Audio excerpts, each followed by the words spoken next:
Welcome to the Spiritual Forum, everyone. I'm so glad you're here. We're in the middle of the holiday season now, and I hope you're enjoying it. I want to say thank you to all who participate in the Spiritual Forum ministry. This is a podcast, prayer, and retreat ministry. And if you want to learn more about it, you can go to thespiritualforum.org. Also, if you're moved to donate, this is a 100% donation based podcast at this point in time. You can also donate there at thespiritualforum.org. This podcast is about practical spiritual living, and it's a message of hope, inspiration, and awakening in the world. Today, my guests and I will be exploring an age old story, and I invite you to enter into this conversation with these questions.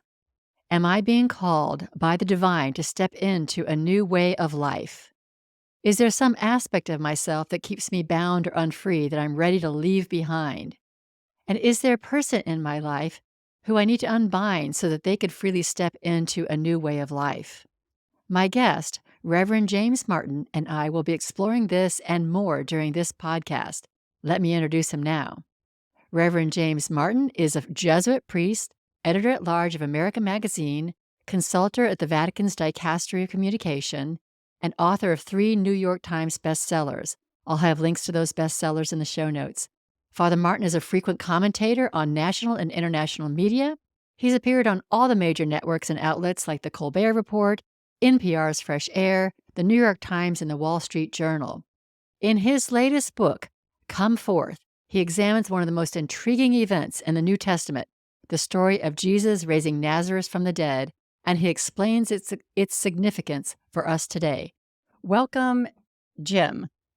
Thank you, Carol. Good to be with you. Yeah, we got it all figured out how we're going to refer to That's each other right. before we push the record button. It's really great to have you. I'm very intrigued by your life, your ministry, and this book that you've just recently read. I'm wondering if you could just tell us a little bit more about who you are for a few minutes so that the audience can know your spiritual journey and how you got to writing this book. And I understand that you were a graduate of business school as well. Is that correct? Yeah, that's correct. So, for those who don't know me, as you say, I'm a Jesuit priest, which is a Catholic religious order. Gosh, I grew up outside of Philadelphia, not super religious. I went to the Wharton School of Business, worked for, 6 years in corporate America at GE, formerly big company, now fallen on a little bit of hard times. And then I was kind of dissatisfied with what I was doing and joined the Jesuits. Went through, 11 years of training, was ordained as a priest. It takes a long time. And I've been working at a Catholic magazine called America for 25 years. I feel so old. And I just wrote this book on Lazarus, which has always been my favorite gospel story. And it's funny, Carol, I should have used that word in the book. I think intriguing is such a great word. It is an intriguing story, and it's always intrigued me. So it's really been a fascinating journey for me. I love the stories of transformation where people start off in one Mhm. career and then are called to something that's more God-centered, spiritual. I too had a background like that. I have a degree in chemical engineering. I worked in the oil business for 20 years. Wow. I didn't wake up as fast as you did. I spent 20 years in that.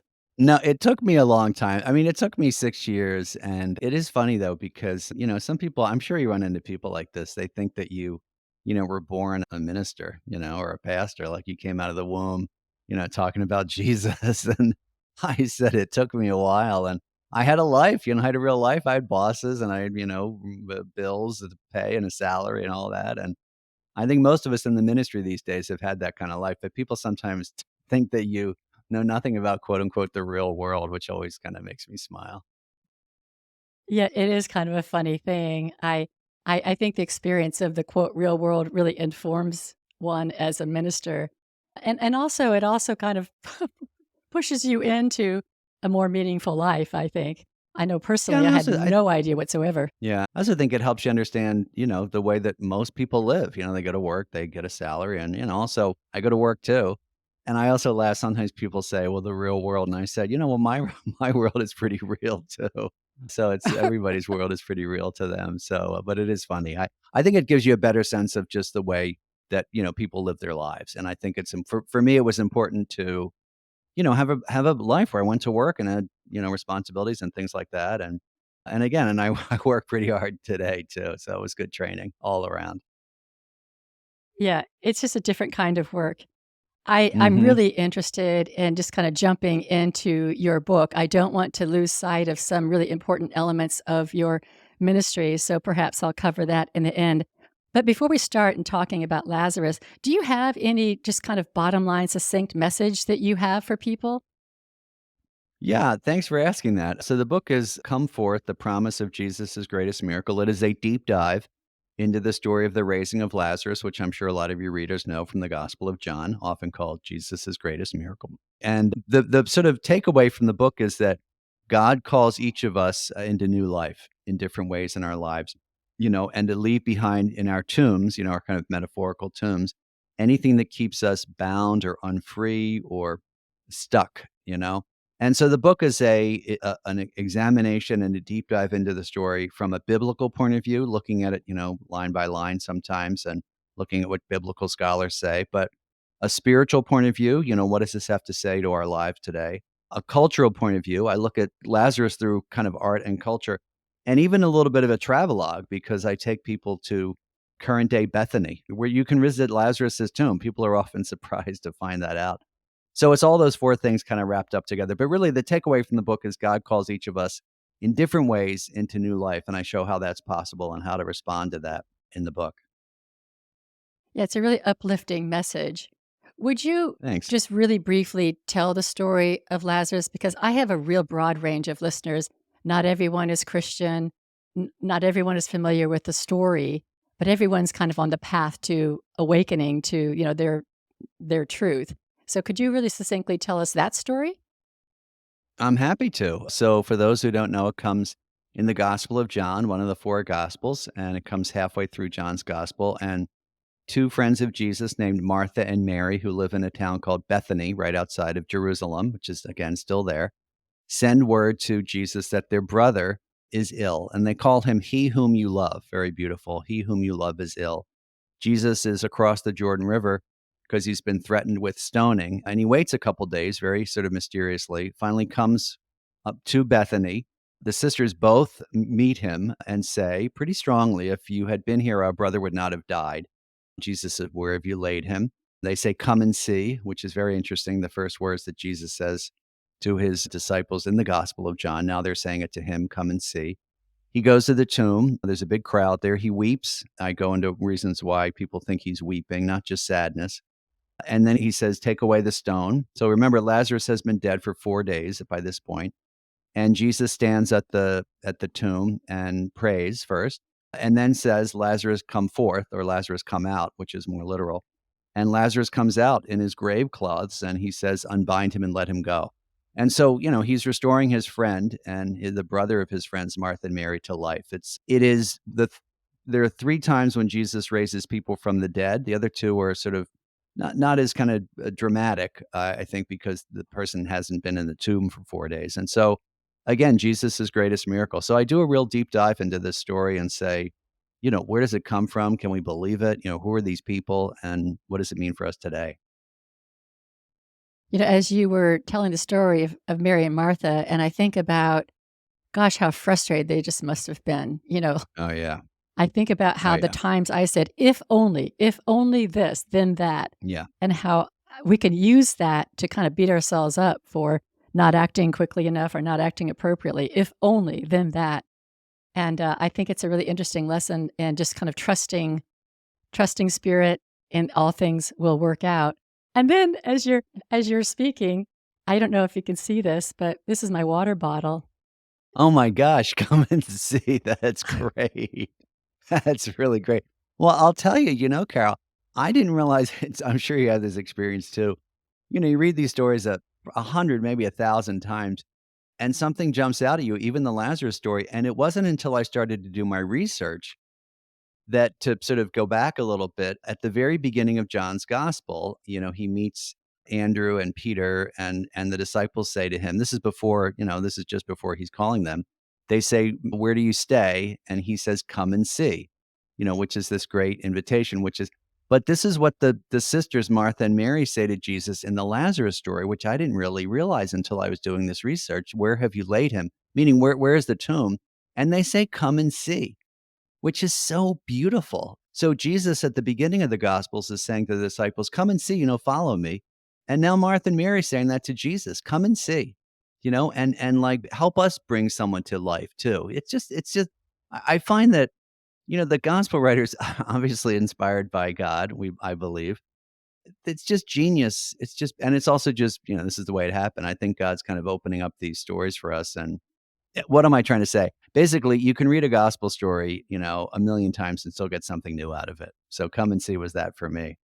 Yeah, I agree. It's interesting because the stories are very, very they're not long and elaborate. They Mm, they don't set the stage and give you the mm-mm. scene and introduce all the characters and have all these That's backstories. They're exactly. pretty simple, Oh, sentence, yeah. sentence, phrase, phrase, and then we still miss stuff in Yeah, the very beginning of the story, which I love, just the very and I have the story in the book, at the very beginning.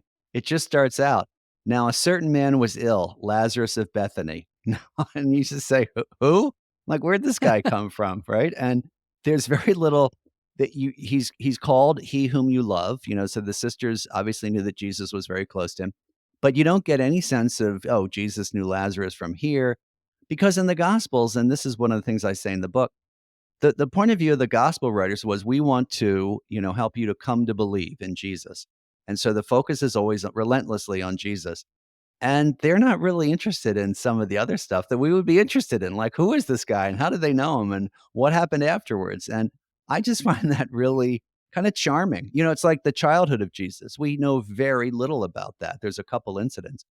And I remember asking my New Testament professor, and they said the gospel writers just weren't interested in that. And all the stuff that we would definitely want to know, like what was it like when he grew up and all this kind of stuff, they just don't, we don't get it, and because they're focused relentlessly on his public ministry and for us to believe in that. So I think it's kind of charming, but it leaves us a lot of room to kind of speculate and ponder.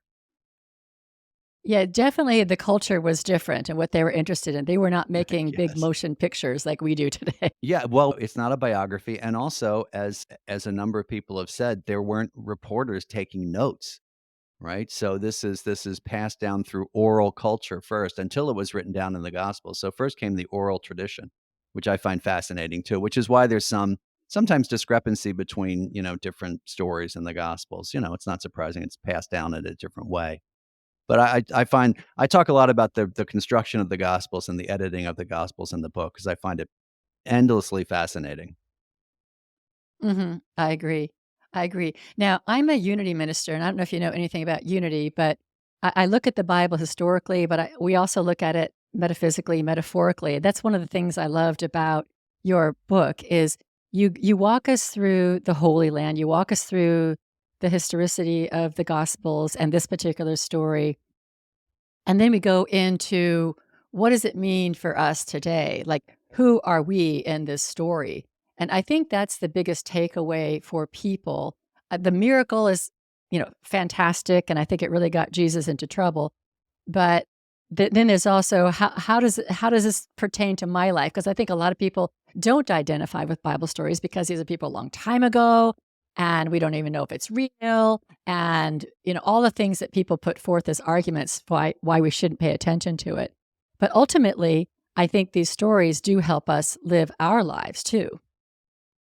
Oh, yeah. I mean, so it works on a couple different levels. So, as a Christian, I believe these stories happened. And I don't mean that in a kind of, I say in the book, a kind of vague way, like, oh, yeah, it's a truth. I mean, I think if you were at Bethany, you would have seen more or less, what's described in the Gospels. But that's a really good question, Carol, because we can say, all right, I believe in the story, but like, okay, so what? So Jesus raises Lazarus from the dead. And again, the point of the book is to say that in our lives, there are certain things. If you think of Lazarus in the tomb and Jesus calling to Lazarus and Lazarus having to, get out of the tomb and come out, there's so many parallels in our own lives. Are there kind of practices or habits or sometimes even addictions or compulsions or just, sort of unhealthy ways of living that we're called to let go of. I always say, anything that kind of prevents you from following God in a full way, is a kind of burden, is a kind of something that needs to die, right? And so what needs to die in our lives, right? To enable us to hear God's voice and to live and to walk out into the light. And that's Lazarus's story because Lazarus has to hear Jesus's voice. He trusts that it is God that's calling him. And I think anytime that we're sort of invited into freedom, it's God's voice. I really believe that, whether it comes through a friend or an insight in prayer or a therapist or reading a book or watching a movie, if we feel that movement or that invitation in new life and a fuller life, I think that's always coming from God. And so it is like God saying to us, "Come forth," right? And the question is, can we trust in that and walk out of our tombs in a sense?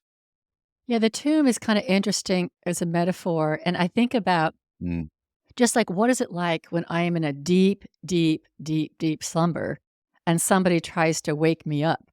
And, that's very much short of death, but it's like, how does that feel? It's like, you're trying to mm, kinda crawl out of this space of deep slumber into an awakening. And I start off by saying this is a podcast of hope, inspiration, and awakening. And awakening to who we truly are, who we are as God's beloved sons and daughters, as wonderful human beings with the spark of divinity within us. At least that's what I believe. That wake up call has got to be a little. It is a little it's shocking at first. So I think about Lazarus in the tomb, how to be shocked out of death. We are shocked out of this slumber of behaving in ways that aren't really truly ourselves. And then we've got to clamber out of this darkness and come to the light yeah. of awakening.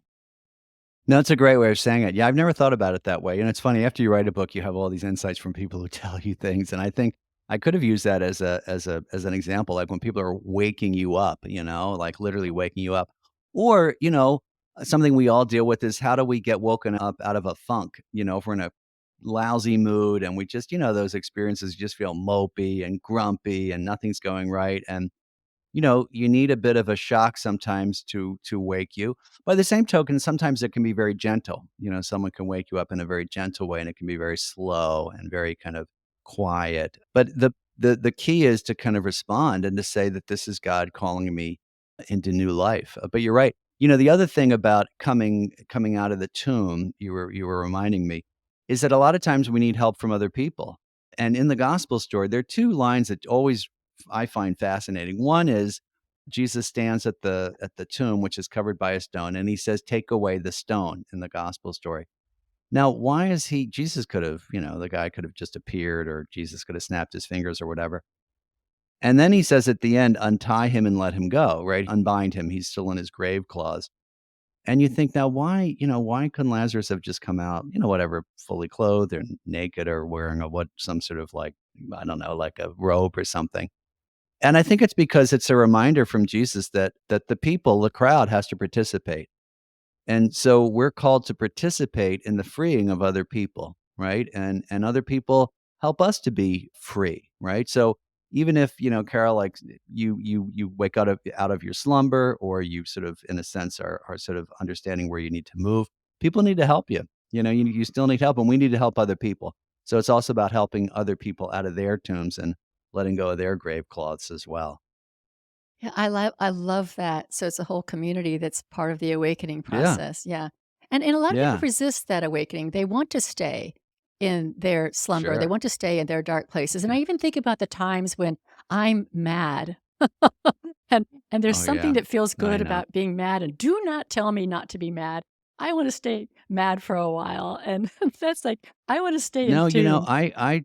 I sort of struggle with that too, and, in the Jesuits, we talk about the good spirit and the evil spirit, and the good spirit's the spirit that kinda moves you towards God, and the evil spirit's the one that moves you away from God, or a counter spirit, and I think we can kinda get stuck in that place. I mean, it's not like we're possessed or anything, but we can get stuck in that place of just stuckness. And I think, this is one of the things the story says to us that we're always being offered new life and that it's also a choice too. Lazarus has to decide if he's going to kind of get up out of the tomb. Right. I'll tell you something funny. One of the points of this book of Come Forth is also a cultural history of Lazarus. So Lazarus in fine arts especially, but also in poetry and plays.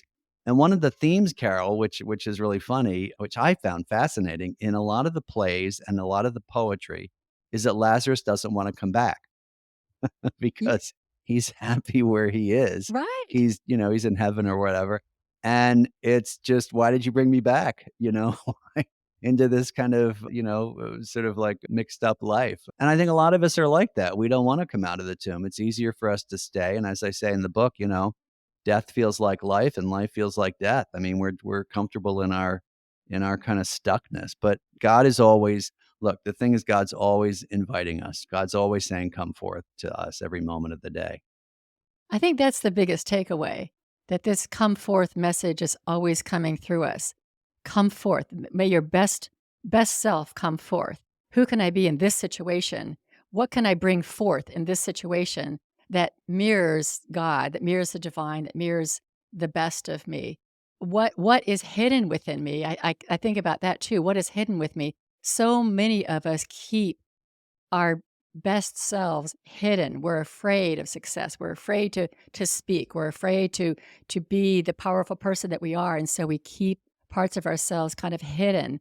And that God is always calling that forth. Come forth as all of you, all that I created you to be.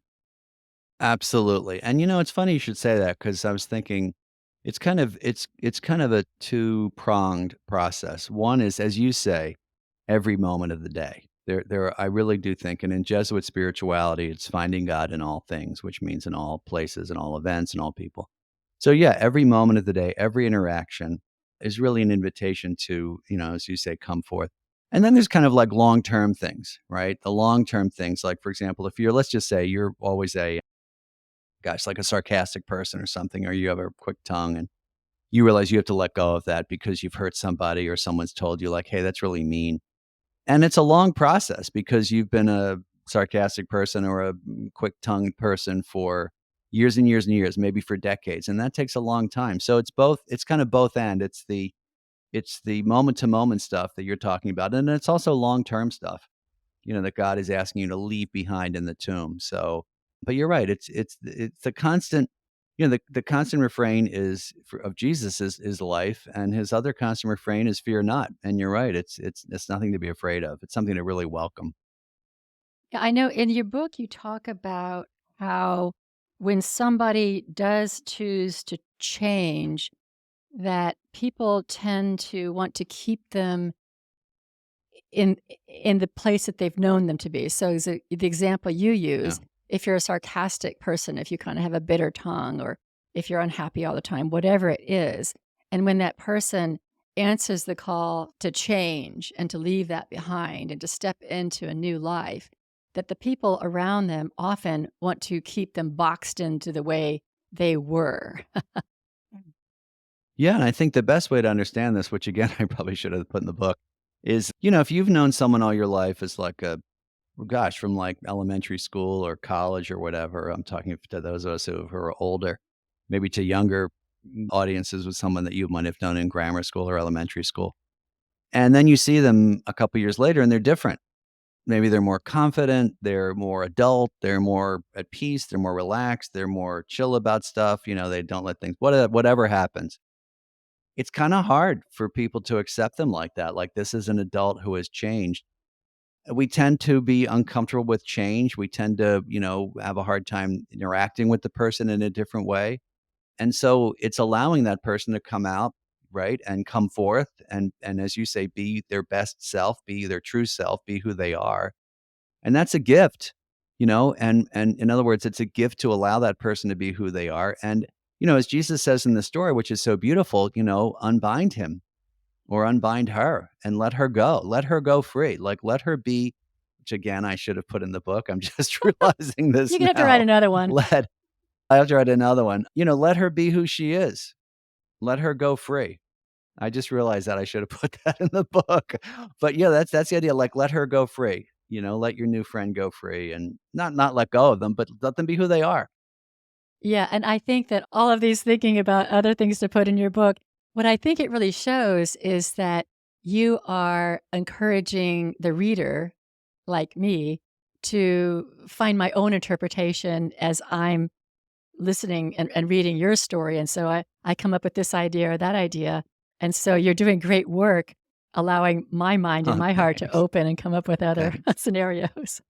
Thanks. Although as an author, I'm thinking, "Oh, I should have put that in there." Yeah, because the Bible, I mean, we will agree is the living word, and it speaks to us, and it speaks to people in different ways, and it speaks to different people in different ways. And what I get out of the story of Lazarus may not be what someone else gets out or what the reader gets out. And one of the great things about writing is that sometimes I find this I've been writing for a long time now, and you'll write some throwaway line that you would think is just almost like a oh, obviously this is almost like a truism, and people will say, "That changed my life." I So it's like the Gospels. I mean, you read this one line, and suddenly things make sense, and it kind of unlocks the story. Like I said, like that "come and see" line where the two sisters say to Jesus, "Come and see." It's so beautiful, Yeah, you yeah. know. And the other line, there's so many great lines in this story.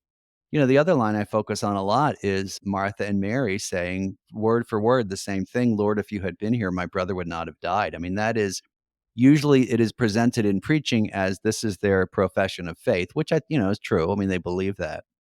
But it's a little bit of a reproach too. Mhm, Where were you?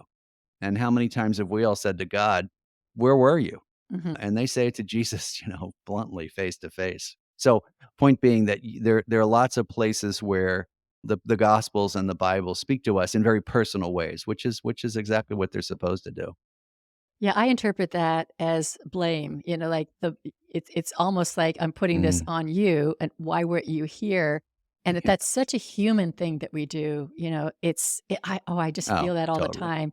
If only or Yeah, and they're very human. I mean, I focus a lot obviously on Lazarus in the book, and Jesus is the central character, but Martha and Mary, I spend a lot of time with them because as you say, Carol, they are so human. Mhm. I mean, Martha and Mary appear in Luke's gospel too, where Jesus visits their house and Martha complains and says to Jesus, "Tell her to help me." Who says that to Jesus? But I also say that in the book that Martha and Mary show us the value of being honest with God. They are very honest with Jesus because they're close to him. And you only speak to people in that way that you're close to.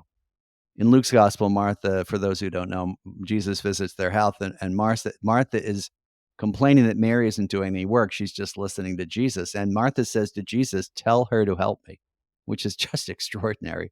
And then in the gospel story of Lazarus, they say to him very bluntly, "If you had been here, our brother would not have died." And they're close to Jesus, and so they can speak with him in that way. And I think it's an invitation for us to be honest with God in our prayer. I love the Mary and Martha story. I remember when I was doing ministry at my church, I love telling that story. And, when are we Mary and when are we Martha? And even to tell her to help me, Right. to me, it's like, why don't you directly speak to your sister? Why are you looking to this authority figure to tell her something? To me, that's really kind of absolving your own responsibility with your relationship with your sister to get Jesus to do something. Oh, no, that another thing I should have put in the book. That's a great insight that yeah, it's almost like why is that's a I never thought of that. Why doesn't Martha just say to Mary, Come you know, here, come help me. "Help me?" That's a really profound insight. Why is she saying that to Jesus?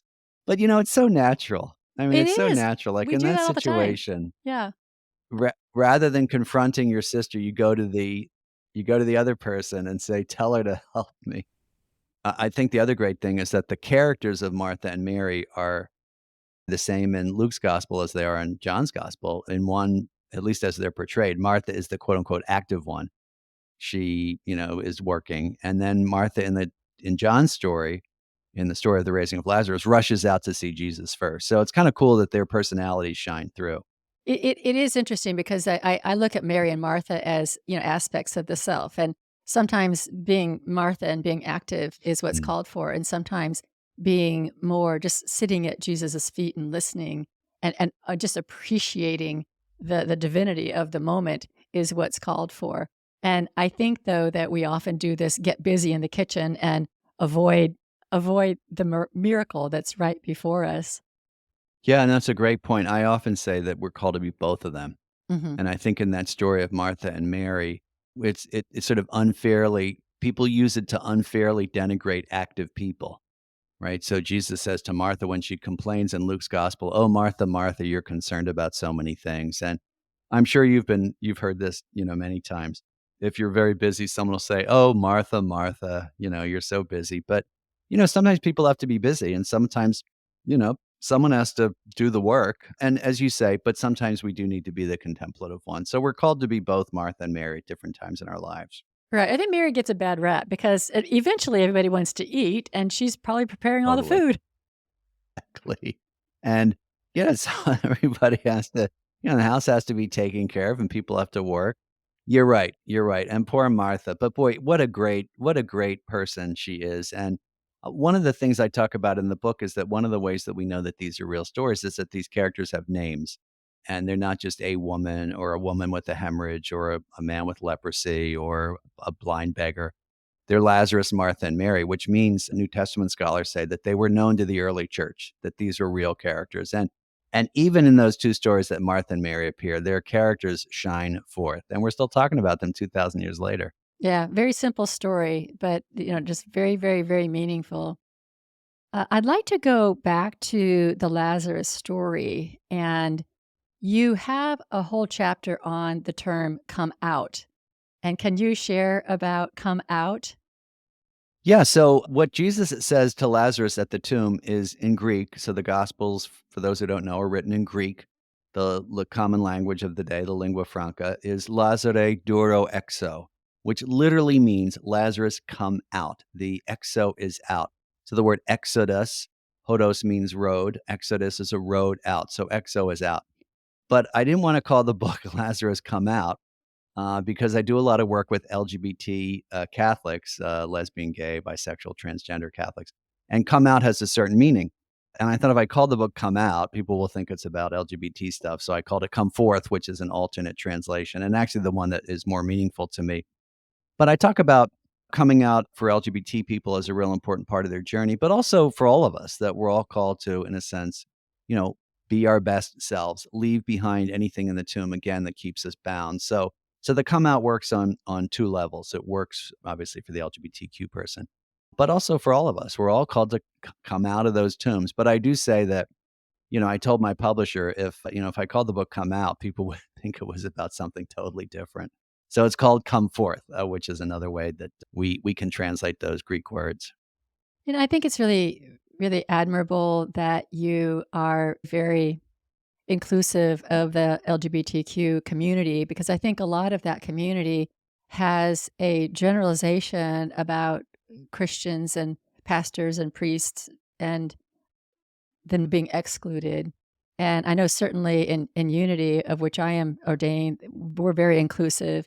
And I know there are some factions of Christianity that are not. And I think it's just really wonderful that you are. Yeah, I mean that's a lot of my ministry these days. It's working with LGBTQ people in the church, LGBTQ Catholics, and trying to remind them that God loves them, and that I always say at the church. This is quoting another Jesuit. The church is learning how to love them. It's a process, and the story, is a really meaningful one to a lot of LGBT Catholics too. I mean, when I tell a lot of LGBT Catholics that what Jesus actually says at the tomb is come out, it's really powerful for them because that process for a lot of people in that community is difficult, and particularly in religious settings because they feel excluded, they feel less than, they feel like they're always being called, sinners or whatever. And we're all sinful people in different ways. So I really wanted to I wanted to make a nod to that. The book is for everybody. It's not just for LGBT people, and I've written stuff just for LGBT people, but it's a really powerful story. And thanks for saying that because it is a big part of my ministry. And Jesus wants everyone to come forth. Mhm. Mhm. And I think whoever's listening now, I just gonna invite people to look at your life and question what are you hiding? What do you have in your tomb, Mm, your closet, hidden in the depths of you that the world wants to see, but that you're keeping concealed out of some kind of fear, uh, doubt, whatever it could be, because that is what needs to come out. And I think about just yeah. watching children perform and how when you watch children perform on the stage, they're just so, "Ta-da," here I am, and I watch videos of my girls growing up, Right. and there's just like, no self-consciousness, and then you watch Yeah. as people grow up in junior high and high school, and they start to Yeah. kinda hide and put themselves in their own tombs, and it's that I think that's what's being called forth. Bring that amazing child, innocent, wonderful, wondrous being back out into the world. What another great insight. You should write a book on Lazarus because, that insight of putting yourself in the tomb, as we get older, that's a really great insight that we do that to ourselves sometimes, and you're right, as you started talking about the kids, I thought, "I know where she's going with this," because as you get older, they get more and more self-conscious, and because, in a sense, you're told that you shouldn't be like this, you shouldn't be this way, you're not cool if you're like this, or if you're too well, if you like dancing around, "Oh, that's just not cool, don't do that, and it's embarrassing." And we get more and more unfree, and, Jesus, I think that's one reason he says, "If you're not like little children, you can't enter the reign of God." There's a kind of I mean, we don't wanna, children can be also kind of selfish and kind of babyish and things like that, but when Jesus is talking about being childlike, I think he's talking about that, kind of being open, being yourself, being loving, being trusting, and part of being trusting is that God loves us as we are, right?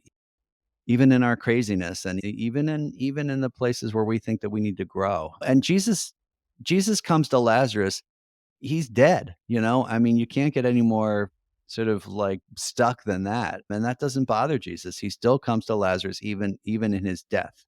And nothing can prevent God from kind of freeing us, which is another way to look at the story. Yeah, and I think that is such an interesting point. Death is so final. So the fact that, Jesus obviously Mm. has so much confidence that this is not a problem. I'm putting myself in Jesus' position thinking how many of us can have the confidence that God's work will be done before us, even though it seems so final and so settled, that's another lesson for us. Yeah, and it's true. Jesus says to the apostle Thomas when they say, "Well, he's probably just asleep." He says, which is a great Lazarus is dead, which is the name of a novel about Lazarus that I talk about in the book. And you're right, he's very confident. Jesus is in John's gospel, I mean, in all the gospels, he's the son of God. He's fully human and fully divine. But in John's gospel in particular, he is in control and he waits. And he waits, I think, for a reason. One of the reasons he waits is because, as I say in the book, in Jesus's time, Jewish belief was that the soul hovered around the body for about 3 or 4 days. And so I think he wants to make sure when he gets to the tomb, people know Lazarus is dead, like his soul isn't kind of hovering around. But you're right. The thing, death does not kind of make Jesus afraid or, like hesitant. He goes and he says, take away the stone. And the sister Martha says there's going to be a stench. Basically, he says, I don't care. Take away the stone. And, can we can we sort of trust that God doesn't mind the stench in us? I talk about things that are rotten in us. Is that okay for us to show that to God? Because we're, to continue your sort of insight, the things that we hide are the things that we are embarrassed out about or think are rotten. And we don't want to show that to God. But God really wants us to, kind of in a way bring that out, but also leave it behind in the tomb. Yeah, I had this idea that will be just kind of another idea. I don't know if you know much about Jungian psychology, but I also kind of had this idea that A that little bit, yeah. okay, so about the shadow that the shadow is a part of us that we kinda keep Mm. concealed and that we don't wanna think of ourselves in those ways, and that maybe we're being called also to integrate that, to bring that out, bring all the stuff that we're keeping hidden out into the opening so that we can become a full, whole being, not just the dark being down below and the light above, that we actually integrate ourselves. That was my latest idea about Lazarus. No, I think that's great, and I think you're right, and I think there's so many ways of looking at it, right? Can you leave it behind the tomb? Can you integrate it in yourself? I have a friend who is in AA, and he talks about walking into, I think, the sunlight of God's love. I think that's the way that a lot of AA people talk about it. And that's also another way of looking at this story, right? This story, which, as I say, I believe happened and has resonances for us today. So it's not just simply something that happened to Lazarus 2,000 years ago that we believe in. It is like all the gospel stories, meant to teach us something today and to invite us into a deeper relationship with God. Mhm. Yeah, for sure. So I know you have another interview after this, and I wanna ask you to share a little bit about your experience in the Holy Land and how it informed you. But before we do that, is there anything else you'd like to say about the Lazarus story and how it applies to us before we move into that for a few minutes? Yeah, I might say that it's, we've been talking, we've had a great conversation here, but for each reader, it's going to mean something different. And so I would encourage people to read the book Come Forth and to discover there's reflection questions at the end to help to discover what the story means to you, right? Because there might be a part of the story or a way of looking at the story that is particular to you. So I would just say, the story is going to speak to you in a different way than it speaks to me and Carol. And I look forward to, that happening for you. Yeah, make it your own story. So is there anything you'd like to share about your trip to the Holy Land and what that meant for you? Yeah, well, part of the story, part of the book is a bit of a travelogue. And one of the most beautiful things, and it really surprised me, was Bethany, the name of the town where the story happened outside of Jerusalem, is today called Al Azariah, which means the place of Lazarus. It's in Palestinian territory, which of course, the whole story of what's going on today is so sort of tragic for all of us. And I would say that one of the things I found the most beautiful is that in Palestinian territory is this town. And they call it in Arabic the place of Lazarus, which I just find so powerful. And so there's this kind of connection between the Christian story and the Arabic world. Of course, there's Arab Christians, we know that, Palestinian Christians, but Jesus comes into this place that is at his time riven with violence and division and conflict and tension and brings life. And I think, for those of us who care about the Holy Land as much as I do, it's an invitation to continue to pray for peace and reconciliation and in a sense, new life in that place where Jesus himself lived and died and rose from the dead. Yeah, and as you were speaking, I'm thinking about this come forth now on a more global level. That Mm. we as a civilization, as a society, as humankind are called to come forth and create a new world, a world of peace, a world of harmony, a world that reflects God, the divine. So we're individually being called to come forth and collectively being called to come forth. And you mentioned that this the horrible violence that's happening in this area right now. It's just an invitation to it's showing us how entombed we are, right? I mean, and that we need to come out of this tomb of war. Absolutely, and to leave behind those things, war, violence, revenge, vindictiveness, right? And to trust, right? I mean, I can't possibly come up with a solution to what's going on right now in Israel and the Holy Land, more broadly, but I do think that, to be able to let those things behind and to move into life, right? Because otherwise it's death. It leads to death. And this is not what I don't think that's what God wants. So I think it is a kind of global invitation, a worldwide invitation, It a really universal is. invitation. Yes, I'm thinking about all the roles. We need to roll away the stone. The life in us needs to come out of the tomb, and we need Mm, to unbind. I love that part of unbind him. Let the new yeah. come forth and be the Mm, light. And I think that's really a big role for each of us to start imagining, start creating a new world, unbind this world that we've been in that we think is the way it always has been and has to be going forward. No, it doesn't have to be that way. There's a new life that we can create by unbinding and allowing that new life to just become. This is exciting. yeah, and it's interesting that because that's the part that Jesus asked the crowd to do, Mhm. right? Take away the stone, unbind him, and let him go.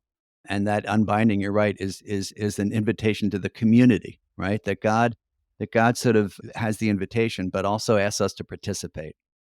Yeah. Fascinating story. Wonderful book. I just love that you've got me thinking about this again. And it's a really good time to be thinking about it, the Christmas season, where we're looking the new birth, we're celebrating the birth of Jesus, we're celebrating also the birth within us. Yes. I want to give you just a few minutes, whatever you want to say that hasn't been said, Absolutely. if I didn't ask you something. No, not at all. I would just like to say thank you for inviting me on. You have such great insights. You make me want to write the book all over again. And I just want to tell people that it's come forth, the promise of Jesus' greatest miracle. By the way, one thing I didn't say is the book, it's an important point for me. The book has a ton of pictures. So there's pictures and illustrations and maps and charts and all sorts of things, which I love putting in the book. And you can see images not only of Lazarus through culture, but images of what it looks like today and what it's like to be in Bethany and maps and things like that. Because I really enjoy that kind of stuff in the book. You can get it wherever books are sold. And yeah, I just want to say thanks for having me on your wonderful show. Well, it was a real pleasure. Maybe I'll have you on. We can talk about another story. I'd be happy to. Okay. Well, thank you everyone for joining us. Thank you for listening. And as I mentioned about midway through the podcast, I really, really hope that you are taking this story to heart and that you are thinking about your own lives and you're thinking about your role in allowing the best of you to come forth and to leave behind that which does not serve you at all, to integrate the darkness that you've put down in the basement of your psyche, and to also think about your role as unbinding others and allowing themselves to become who God created them to be. And that's a big role that we have on this planet as we at least strive to co-create something that's just much more beautiful and much more harmonious and loving. So thank you so much, Reverend Jim. It was so wonderful to be with you. Thank you, listeners. And I now close the spiritual forum, but be with me next week with my next guest. Thank you.